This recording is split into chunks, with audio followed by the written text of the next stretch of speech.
আমরা এখন আছি সৌদি আরবের জেদ্দা শহরে, আল বালাদ শহরে, সব থেকে প্রাচীনতম এরিয়ার ভিতরে।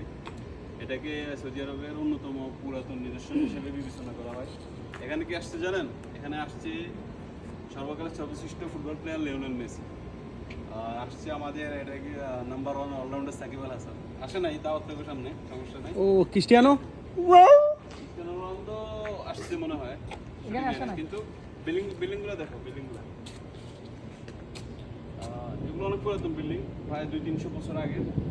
এখন সৌদি সরকার এগুলোকে এগুলোকে কি বলে, এগুলোকে মেরামত করে সুন্দর করে রাখছে পর্যটকের জন্য। বিভিন্ন পর্যটক এরিয়া, পর্যটক এদিকে আসো, তুমি আর আসো। এগুলো দেখো, অনেক পুরাতন, ভুতুরে বাড়ির মতো মনে হবে, একদম ভুতুরে বাড়ি। মানে এক আসলে যে কেউ ভয় পেয়ে যাবে। এখন রাত্রে বাজে প্রায় 3টার মতো, কেউ নাই। আমরা আছি 4-5 জন। আমি আছে তারেক, আবু বকর, আর হচ্ছে আমাদের ক্যামেরাম্যান সিয়াদি নিয়ে এসেছি। আর কি নামের, তোমার নাম কি? মেহেদি। হ্যাঁ মেহেদি, আসো। খালেদ ভাই, এখানে একটা কথা মিস্টেক হয়েছে।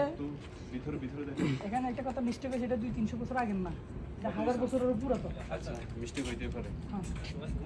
মিস্টেক আমার হইতেই পারে, সমস্যা নেই। হয়তো 1000 বছর জানা নেই, হয়তো এই আমার কারণে জানা নেই।